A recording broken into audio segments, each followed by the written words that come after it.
want to talk about Joynomi and Red in this last episode of Life After Lockup. So Red is back in St. Louis, Missouri, and he is so excited. Now he can hang out with all his homies, show off that he's filming for this TV show. So he has one of his homies that he was locked up with in prison pull up and pick him up, and his homie has his wife with him. So they decide to go meet up with some of Red's other friends at this bar, and they all show up, they're throwing back shots, and this dude was like, wait a minute, isn't that little D the one who introduced you to Joynomi? And they were asking Red this, and obviously Joynomi didn't make too much of an impression on little D, because little D couldn't even remember where he met Joynomi or when he started talking to her. He's like, I think it was Facebook, I'm not sure, but he said Joynomi really had a thing for him and he wasn't feeling her, so he was like, hey, you know, I know one of my homies locked up in prison can milk her. And then Red ended up calling him afterwards, and he decided to pass Joynomi on to Red, and Red even admitted, he's like, yep, the first 18 months I was milking her and I wasn't taking her seriously, but afterwards I fell in love, and the only one who needs to be milked is those titties Red has. He looks like he was lactating all over himself in the bar. He needs a damn push-up bra and some freaking, I don't even know, but he's got some milkers on him. His titties are bigger than Joynomi's. So Red was like, yes, I was using her for the first 18 months and then I fell in love. I have a hard time believing it. How I interpret that is him saying, oh yes, I was using her, but now I'm in front of cameras and I don't want to admit that I'm still using her, so I'm going to pretend I'm in love with her. And obviously little D was milking her for him to think that she would be easy for an inmate to milk, and that's Joynomi has got to stop trying to buy love, because now she has all these dudes looking at her like she's a lick. And they're sitting there all talking, and Red's complaining about his relationship with Joynomi, saying all she does is complain and get mad. She's upset that I like other girls' pictures. But thank God for Red's friend's wife. She was the voice of reason. She went from sitting like this to sitting like this. And you know somebody's about to say some real shit when they start sitting like that. And she said, well, it depends what kind of pictures you're liking. If it's naked pictures, then it's definitely a problem. And Red was like, oh yeah, I had a few of those. And that's just embarrassing Joynomi doing behaviors like that when you know the whole world is literally watching you. And Red said that he loved Joynomi, but he had nothing but bad things to say about her.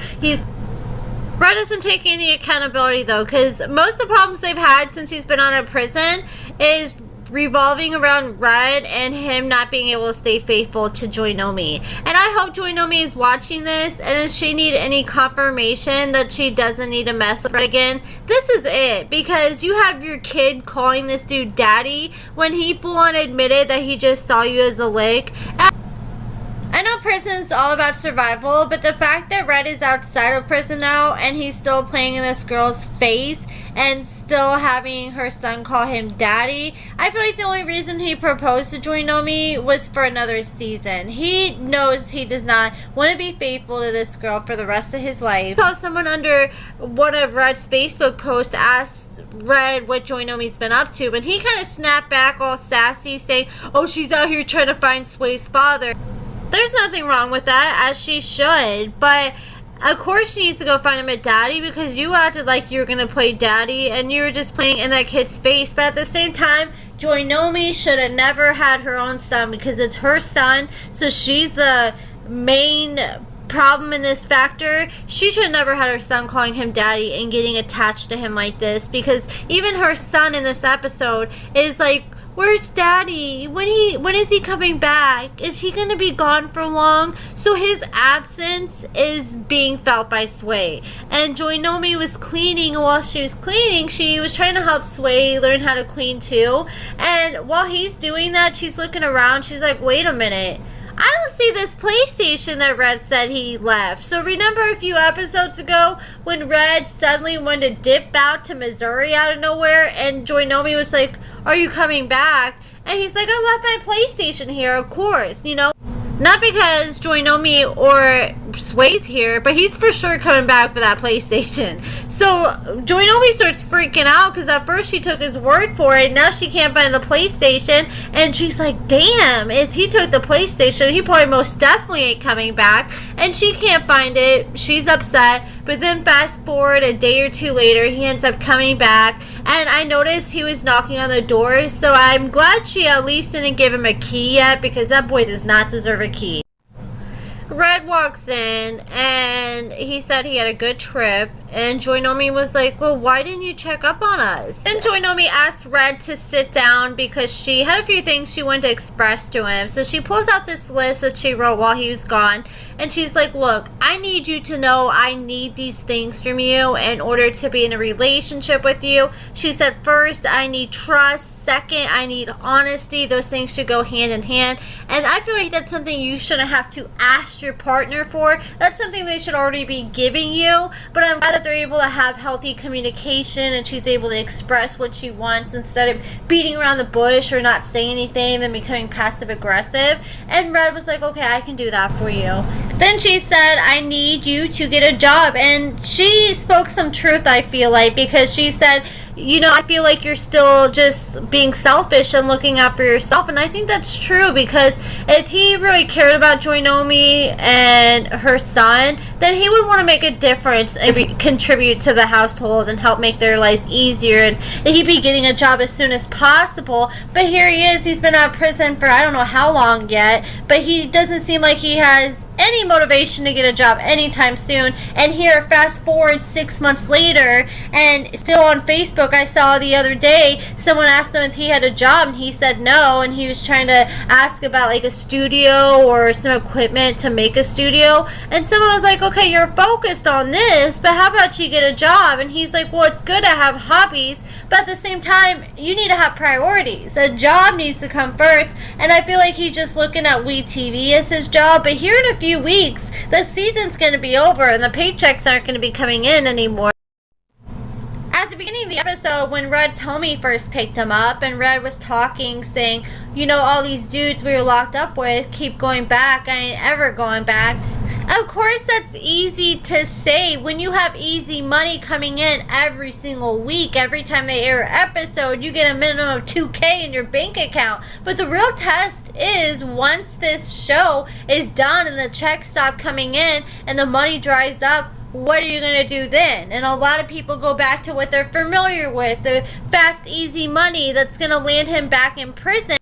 I think it's important for a lot of these judges or probation and parole officers to enforce guidelines that make prisoners who get locked up for long prison sentences, doing like 7+ years, or prisoners who get locked up in their early teens or in their early 20s. I feel like they need to have guidelines that make them get a job and maintain employment over time. Because otherwise it just seems like a lot of these dudes get too complacent. And it just seems like the longer he sits around and does nothing, the harder it's going to be to get on the ball and finally get a job. So I'm glad that Joynomi is expressing that this is a priority and that he needs to get on it quick. I would be making him fill out job applications and proving that he's applying for places every day. But it looks like she's not going to need him to prove that, because it looks like the relationship may already be over, because when she was done expressing what she needed out of Red, he's like, well, if you want honesty and truth, then I might as well get this off my chest. And he says, yep, whenever we got in that fight, the first fight we got into as soon as I was out of prison, I left our hotel room, I went with a friend, and I banged her. You could see the hurt all over Joynomi's face when Red told her that. And then fast forward to current time, that girl is currently pregnant. There's a potential Red could be the father, and she's currently in jail after she got caught with some China White and some other drugs. So, I mean, he picked a real winner to bang right there. So, I think this is probably going to be the end for Red and Joynomi after this. I would be done with him if I was Joynomi, and we do know in current time they're no longer together.